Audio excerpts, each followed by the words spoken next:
Good morning. Distinguished representatives of the governments, UN agencies, and international organizations, excellencies, friends from the media, my dear Rohingya brothers and sisters, and ladies and gentlemen, Assalamu alaikum. I am happy to speak at this very important stakeholders dialogue in Cox's Bazar today. I would like to thank all of you for your presence and participation, active participation in this very important dialogue. I come here at a very important moment in our political history. 1 year back, we have gone through a killing spree and followed by student-led uprising to free the country from the fascist regime. Now we are ready for another transition in our political history. We have announced the time for election. It's just about a year back, we had the uprising mixed with the killing spree. And the country has come to this stable enough and ready to have the election. So we announced the election in the first half of February 2026. Interim government will be replaced by an elected government. We hope we can work out a solution to the Rohingya problem, to let them go back to their own home.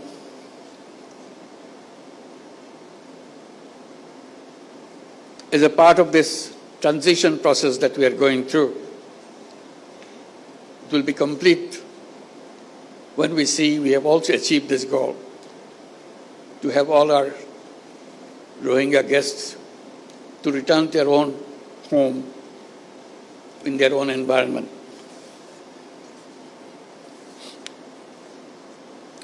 On the 8th Rohingya Genocide Remembrance Day, with a heavy heart, I draw your attention to the forced displacement of Rohingyas and their exodus to Bangladesh from Myanmar. In a spate of only a few weeks, in August 2017, around 800,000 Rohingyas crossed into Bangladesh. They came to Bangladesh to save their lives. Unfortunately, the barbaric attack and persecution still persists. Hence, we see fresh arrivals at our doorsteps every day.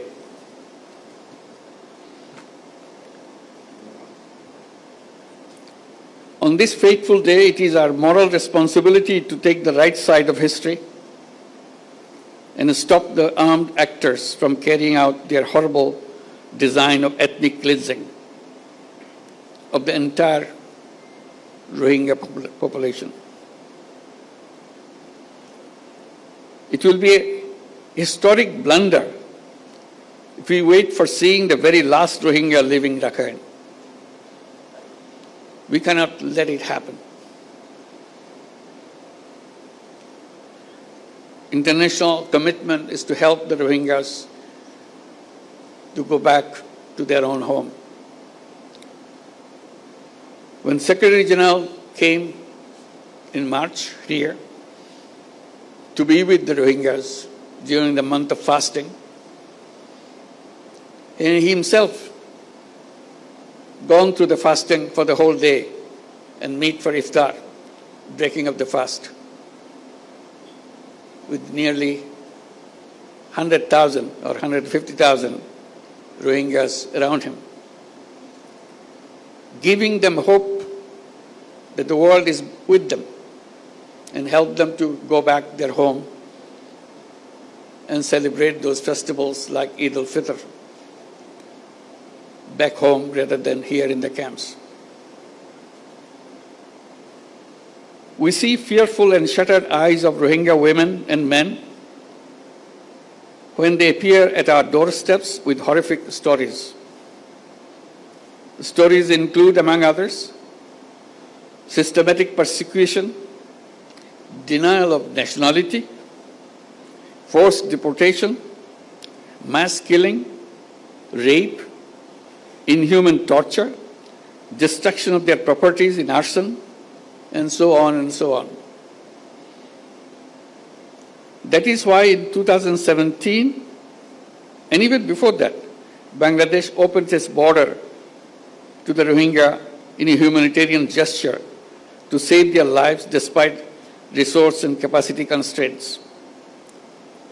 This manifests our empathy and compassion towards fellow human beings during their gravest humanitarian crisis. We don't afford anymore to stand silent at the protracted situation of the Rohingyas. Hence, we urge upon the international community to undertake collective efforts to stop the Myanmar junta and the Rakhine army from unleashing violence against Rohingya. Effective role of the international community is much more needed than ever before. Excellencies and distinguished guests, I acknowledge the continued support, assistance, and solidarity of the donors, our partners, UN agencies, international organizations, and friends across the globe to the Rohingyas sheltered in Bangladesh. We greatly value your compassion and continued partnership for the Rohingyas. Your continued support will remain pivotal and exigent until they return home. Bangladesh now hosts 1.3 million forcibly displaced Rohingyas from Myanmar. That makes Cox's Bazar the largest refugee camp in the world.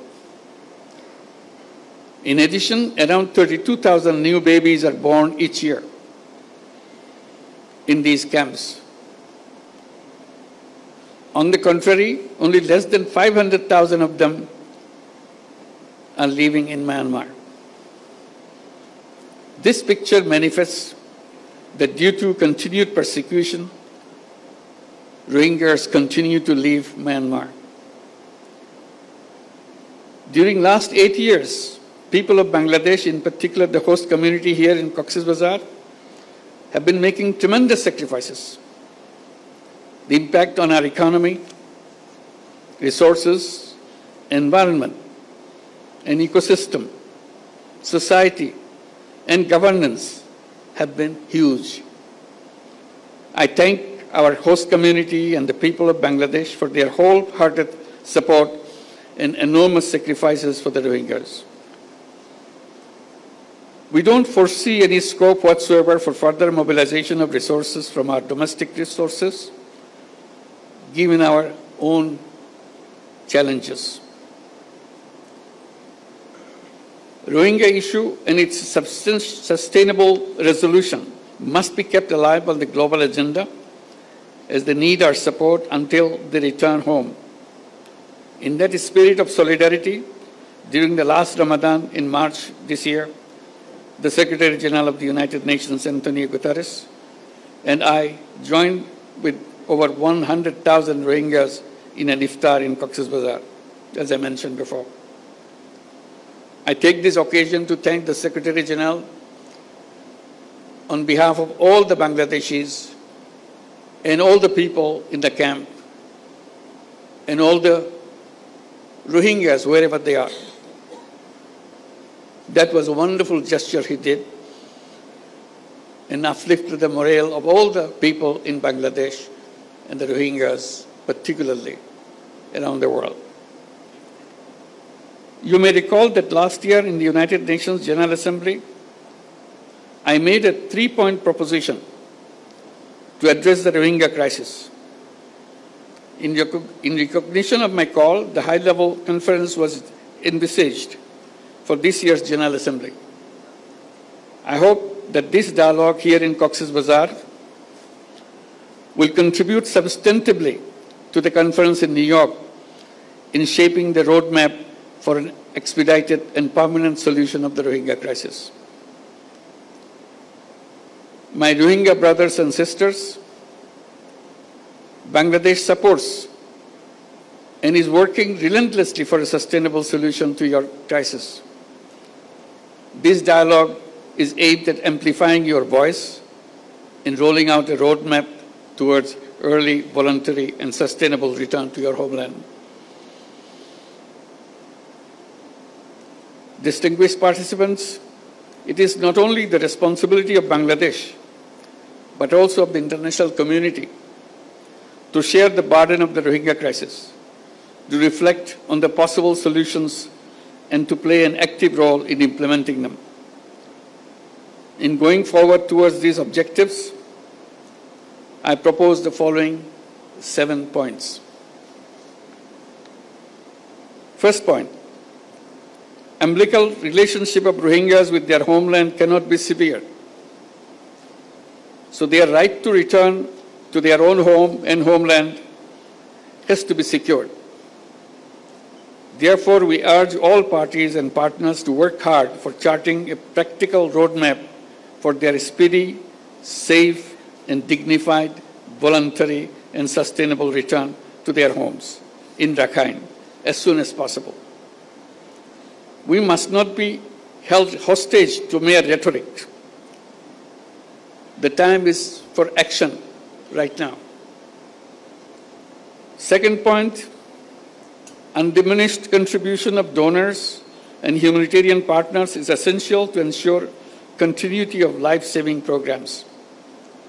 We make an appeal to the international donors to enhance their commitments in order to fill out the fund gaps in the joint response plan of 25-26. At the same time, we urge upon the stakeholders to undertake consolidated efforts for adequate and sustainable funding for future as well. Third point, all acts of violence against Rohingya must cease immediately. We urge upon the Myanmar authorities as well as the Rakhine army to ensure safety, security, and livelihood of the Rohingyas. They should make sure that no more Rohingyas enter into Bangladesh.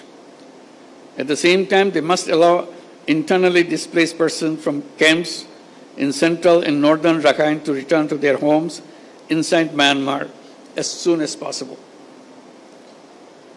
Fourth point, a platform for consultation or dialogue is exigent for commencing communication, reducing tension, ending conflict among the ethnic communities inside Myanmar. We urge upon Myanmar government and de facto authorities in Rakhine to constructively engage in dialogue with the Rohingyas to promote reconciliation among themselves, restore rights of the Rohingyas, and facilitate their speedy repatriation back to their homes. Fifth point, role of the international community, in particular ASEAN and countries in the neighborhood, is indispensable to create conducive environment in Rakhine. We all support all international efforts to this end, including ASEAN's 5-point consensus. We urge upon the international community to be more active in advancing peace, security, and stability in Rakhine and in the neighborhood. We need to address and combat transboundary organized crimes, including human and drug trafficking, smuggling of small arms, and criminal activities that impact peace, security, and stability. Sixth point, regional and international stakeholders must continue to stand resolutely against the heinous crime of ethnic cleansing. Towards that, we urge upon all to calibrate their relationship with Myanmar and Arakan Army and all parties to the conflict in order to promote an early resolution of the protracted crisis. Seventh and the final point, we urge upon the international community to add dynamism to the ongoing international accountability processes at the International Court of Justice, International Criminal Court, and elsewhere. We urge upon them to implement the provisional measures decided by ICJ, ensure justice and accountability, and put an end to the genocide and crimes against humanity. It is timely to reflect on realizing relevant aspects of restorative justice. Dear friends and partners, Rohingya crisis emanated from Myanmar, and the solution also lies in Myanmar. All parties must act to end the crisis with greater resolve without any further delay. Your solidarity with the Rohingyas' voice could be a beacon of hope for them in reversing their marginalization and persecution as the starting point of their return to their homeland.